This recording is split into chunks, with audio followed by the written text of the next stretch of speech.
This is Inside the Skev with Aaron Masliansky. I feel like just like a hustler, like, just kind of try to like scrape together whatever I can do, and make a living out of that. Set ego aside a little bit, just like work hard, whatever it is. If you have to like clean the bathrooms on a set, just do that well. Because sometimes, you come out of film school and you're like, I'm going to be a director. But like, probably no one's going to just hire you to be a director. I mean, unless you're like a total prodigy. Today we are going to speak to Aaron Wertheimer. Aaron is a local Skevanston star, having recently written, directed, and starred in 2 offbeat comedy feature films, the first being Wedgerino and now Skippers. He also works as a freelance writer and video editor. After more than a decade in Brooklyn and Los Angeles, he now lives in Skevanston with his wife Joey and their 2 kids. In this episode, Aaron talks about his passion for film, his love of Skevanston, and gives us a little advice for the aspiring filmmaker. Aaron, thanks so much for coming today. Just wanted to bring you out here because I think you're probably the biggest movie star in Skevanston and who I know, and wanted to bring you on, talk about what you do. And, first, how we know each other. Do you remember how we met? The way I recall, I was working as a summer camp counselor. I think I was 17. I think it was, the summer after my senior year in high school, and you were a junior counselor or a counselor in training or something? I think to start, I was a counselor in training. That's true. Okay. So, Skokie Park District. Obviously, you have a background in being a camp counselor and whatnot, but how'd you get into film? Well, actually, I think it was that same summer. Right before that summer, my senior year in high school, I had an English class at Evanston, and the teacher had the class make like a short film for some reason. I don't know. Yeah, it didn't really have anything to do with English, but and it could really be about anything. It was just like it didn't have to tie into a book or anything. So we split into groups, and they provided each group with a camera, I think. It was so we made this, me and this group of 5 other people, we made this short film. What was it called? I don't remember. What happened. We all it was kind of we all wrote and directed and acted in it together. And I remember I had a garbage man jumpsuit that I'd gotten at Ragstock, a thrift store in Chicago, and I remember wearing that and rolling out from underneath a car, as if I was an auto mechanic in one scene. But I don't remember what it was about. I think it was probably a random collection of things. But it just, I really enjoyed doing it, and it gave me the filmmaking bug. Was that was the first time you ever thought about even doing anything with film or writing or? When I was younger, I always wanted a video camera, but I never had one. I was really into wiffle ball growing up, and I would have these popular games. Skevanston sport. Yeah. Well, this was actually in Canada. Okay. But we had a backyard with a fence, and me and my friends growing up used to play wiffle ball, and I would keep stats and stuff. And my fantasy was to have a video camera. In my mind, it would have been amazing, all these videos of us playing wiffle ball, but I never got one. So, if YouTube was around then, you would have been a huge star. Yes, most likely. Except for that, I never got a video camera. But then, so this was my first time actually ever making something. And then that summer, my friend John and I, we were watching the movie Shaft, this blaxploitation film, and then we decided we wanted to make a movie like Shaft that was star ourselves. And he also had a garbage man outfit, so we wore those, and I don't know, it was just us trying to be badasses. Just popular. Yeah. So.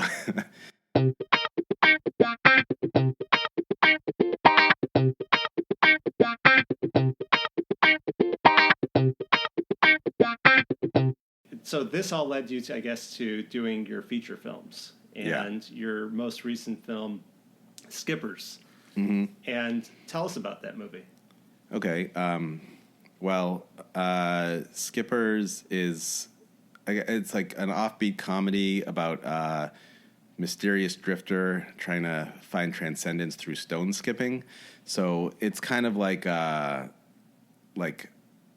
there's like breakdancing gang movies or motorcycle gang movies. So this is like a stone skipping gang movie. So it's like a comedy drama. It's just like its own weird world where stone skipping is like a big thing. So it's basically like this mysterious drifter who's really into stone skipping comes to a small town, and it's like the tension between him and the townsfolk who like aren't really into him skipping stones and all that stuff. And now why don't we take a little listen to a clip from Skippers? We should join forces, you know? Figure out a way to get this drifter to stop skipping stones or just move along and get out of our town. I got a business to run. That's exactly what I've been saying. What do you do for work? I'm in real estate, so you can imagine. Oh, yeah. Property values. Yeah. A tax-paying property owner does not deserve a broken window. Exactly. And what was your role in that film? I was the writer, director. I was one of the producers, and I have a small role in the movie as well. Okay. And you brought your wife into the film as well, and your daughter, yeah. I believe. Well, yeah, if you have... she was 1 year old at the time, and, if you have a 1 year old, if you have access to a 1 year old, you got to take advantage of that and put her in the movie.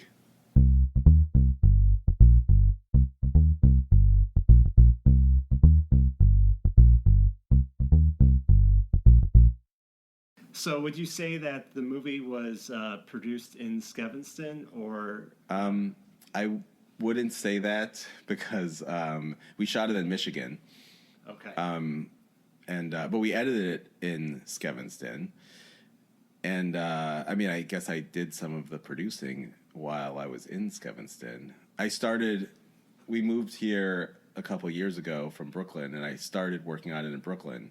Right. And then, but when we shot the film, I was living here in Skevanston.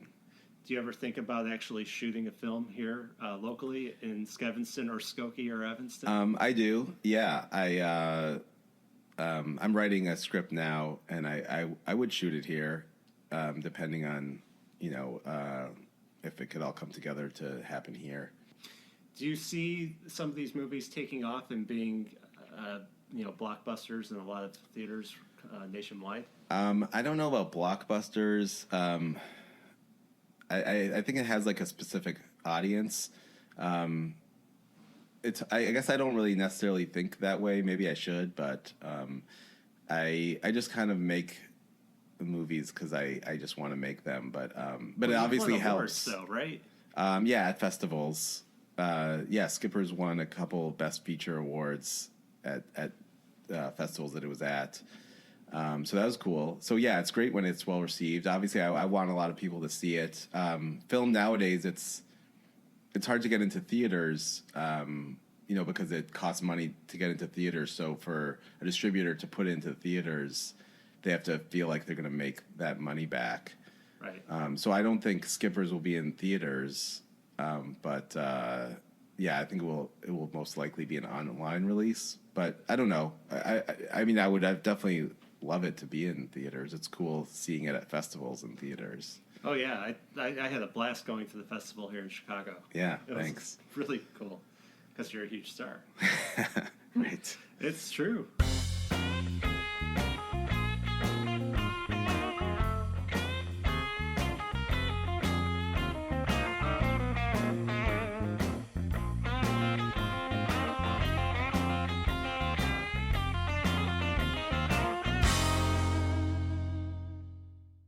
You've been in Skevanston for a couple years now. Mm-hmm. What do you like best about living here? So we were coming from Brooklyn, so it's like pretty much it's very different. I like that it's really nice. It's clean. It's peaceful. I like all the foliage. It's just like comfortable. You know, you could just walk outside and I don't know. Everything is like nice. And I like the location. I like that it's near. It's close enough to like downtown Evanston. Like I like Evanston, like Central Street stuff. Sure. So to go, especially when the weather's nice, like to ride your bike to a coffee shop or anything like that. There's a lot of nice parks, so it's great for the kids. So It's yeah, living in the suburbs, but you're in the city. right. Yeah. There's a lot of cool things to do. Like we rarely actually have to go into the city because to go out, you could, you know, Evanston is a great place to go out too. So Absolutely. I like that. Yeah. No, I think that's some of the things that people love when I'm helping them find homes in the area because it's so close to the proximity to everything around here. So Yeah, and with the 94 here, it's very easy to get into the city when you need to. Absolutely. What's your favorite thing to do around here? Well, in the summers, I like playing softball. And my favorite coffee shop is Backlot. I like going there. Yes. And I mean, I like riding my bike. I like the bike path. Going to the lake is fun. Yeah. In the winter, I don't know. In the winter, I kind of like stay inside all the time. Yeah. Have you ever gone to Mount Trashmore? Back in the day, I did. Yeah. Would you take your kids there? Yeah, sure. I hadn't thought about it, but I would if it snows. It seems like it doesn't snow that much anymore. No, it seems a little bit warmer. Yes, I don't know where that's from. I'm not I should quite also sure. say I just discovered this new. I'm really into record collecting, and I just discovered a You like new vinyl? Yes, vinyl. Pieces of vinyl. I found this new used book and record shop because I used to like secondhand tunes in Evanston. It closed down. And now there's one called Squeezebox. Where's that? It's on Main, just west of Chicago. Okay. And it's great. It's really nicely curated, and it's a nice experience going in there. I've never been. I think I should check it out. I You don't have a definitely should. record player, actually. Right. Well, they got books too. I could do books. Yeah. Yeah. You know, I think the Secondhand Tunes is now the Evanston Float Center. Right. Have you ever done that? No. I've tried it before. How did you like it? It's interesting because you go in there and you're like in this completely enclosed box and it's a bathtub. And you just float there for about an hour and it's totally quiet and it's kind of a weird experience. Yeah. But I think it's something that like everybody should do. It's not scary. It's just it's a little weird. Yeah, maybe I will someday. I'm still a little bitter that Secondhand Tunes closed down. I used to love that place. Yeah, that was a bummer. Yeah, but it happens. It happens. Where's the best place that people can find you on social media? Well, Skippers has a Facebook page. Okay. My own Facebook page is private, although I guess I understand that like Google and Spotify and everybody have that information now. But yeah, That's Skippers is a public page, so that's probably the best place to go. And you have also your own personal website where you have links to like your old videos and everything too, right? Yeah, I have a website. What was yeah. that group of videos called that you have on YouTube? Oh, the Dream Films. Yes. Yeah, my friend Kenny and I. Kenny is he's in Skippers. He's one of the stars of Skippers, and my first movie Wedgerino also. Oh, and he's a real estate agent in that movie. He plays a real estate agent. Yes. Yeah. Yeah, he and I, back in Brooklyn, we used to make like these like 2-minute short films. He's a stand-up comedian, so he would at different clubs, mostly this club called Rafifi, that I'm not sure if it's still around in the Lower East Side. He used to like show a video before each time he performed. So we would make these like short videos for that. Oh, so that was the purpose of them. That was the original purpose, yeah. And then we just like enjoyed making them. They're hysterical. Oh, thanks. They're crazy. Yeah, I mean they don't have great like they don't have like great quality, because it was just like us. It was like no budget, us just like shooting. Like if you weren't in the shot, you were probably behind the camera. Right. So that kind of thing. But we just did these like funny, stupid little videos. Like The Landlord? Yes. Which is your favorite one? Maybe that one actually, that with the blind landlord. Yes. Yeah, that was fun. Yeah, there was one called Sleeping that people seemed to like that I enjoyed, about two guys kind of like trying to deny that they had been asleep. Yeah, or you're up on the roof. Yeah, Yeah. yeah. So, I think my favorite one was the voice, oh yeah, where you have a voice. Who is the voice speaking to you? that was Kenny. Okay. Yeah, it was pretty much always us, and then our friend Anthony also, who's the editor. He used to like be in all the movies too. In the at the end of the voice, when you start packing guns, Yeah. do you think is the point that the voice gets scared of you and then wishes you a good day? Yeah, pretty much. And also, it was that I had ordered these fake guns from California, and I wanted to put them in a video. Okay. So it was just like a little prop. Yeah. To use. That was fantastic. Thanks. You're welcome. So you've got this movie that you're writing right now. What do you have anything else, like any other big projects coming up for you in the future? I just wrote a short film that will be like 10 minutes. Mm-hmm. So I had met this producer here, and he wanted to collaborate on something like on a short film that would just be like kind of easier to make than a feature. So yeah, I had this idea, so I wrote it, and hopefully, I actually just sent it to him this morning, so hopefully he'll like it and want to make it. And it would be fun, because we both just thought it would be fun to like make something in between bigger projects. Mm-hmm. So that, I mean, I'm happy with the script, so hopefully that will happen. What type of movie is it? Is it offbeat comedy or drama? It's a comedy. It's like a little bit whacked out. Yeah.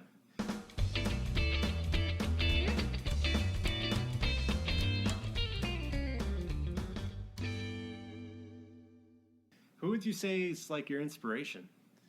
I like a lot of like early 90s indie offbeat comedies. That was like a time when you could make an offbeat comedy and get it like in the theaters, and you get a budget of like $5 million to make it. Mm-hmm. So there's a lot of filmmakers like I mean I really like David Lynch, who's like a huge filmmaker, and then this guy Hal Hartley I really like, and Jim Jarmusch. I like that they were all kind of able to blend like kind of like an offbeat and dry and absurd humor with like serious elements too. So I like that style.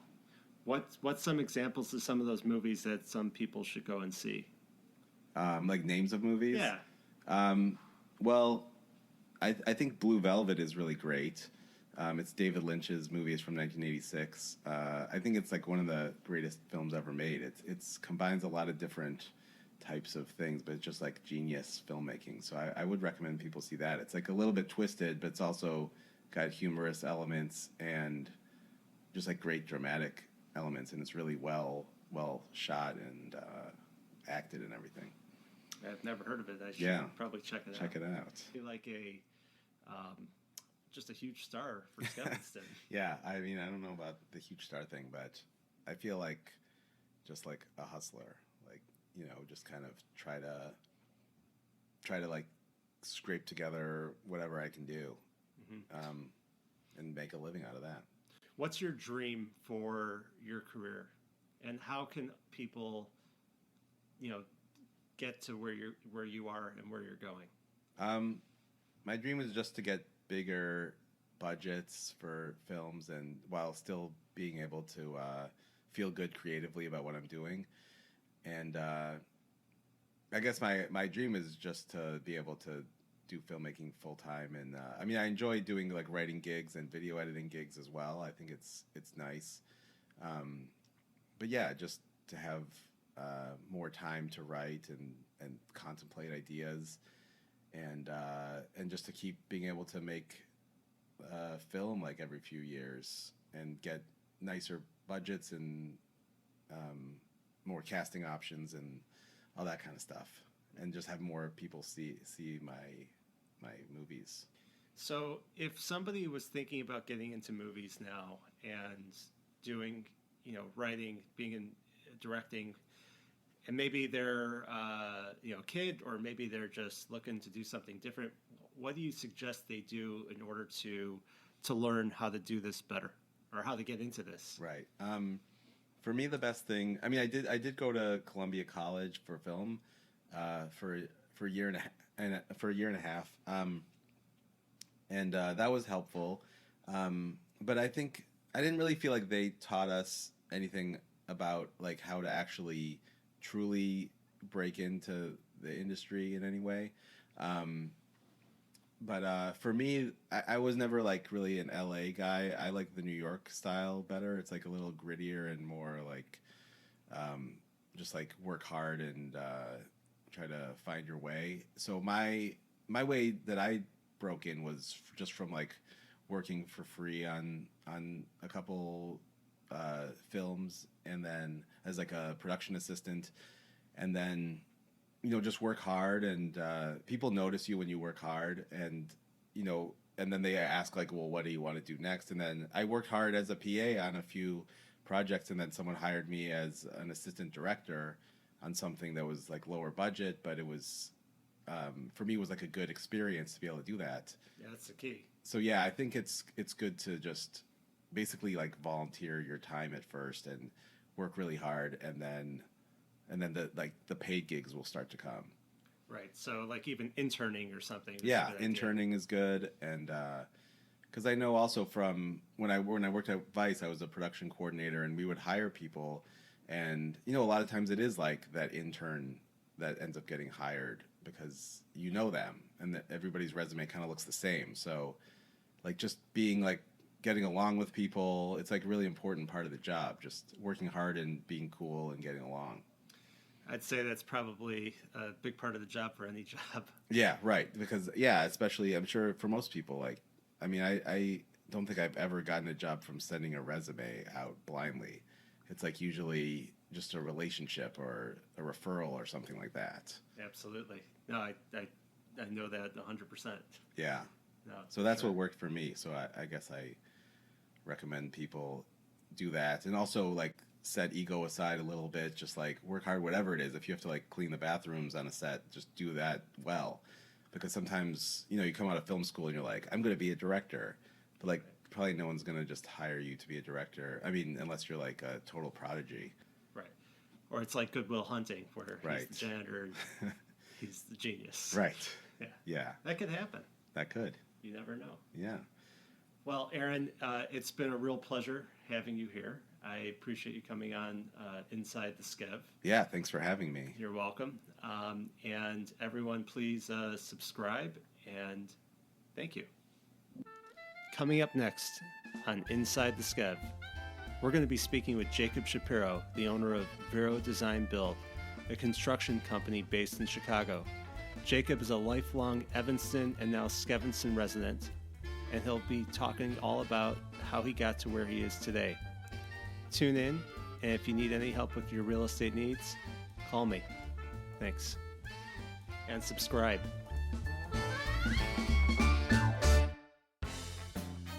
I'd like to thank several people for help with today's show. This includes my real estate brokerage, Dreamtown Realty in Evanston, for helping me with the graphics for the show. Spark Raw Media in Evanston for helping video a trailer of this podcast. Their information can be found at sparkraw.com. I also would like to thank Industrious in Evanston for use of their space to record. Follow them on Instagram at Industrious Evanston. Also, a shout out to Jeremy Fine for his help with putting this episode together. Follow Jeremy on Twitter at The Great Rubino. And to my sister, Sylvia Masliansky, for helping me with some good pointers to make the show better. Thank you.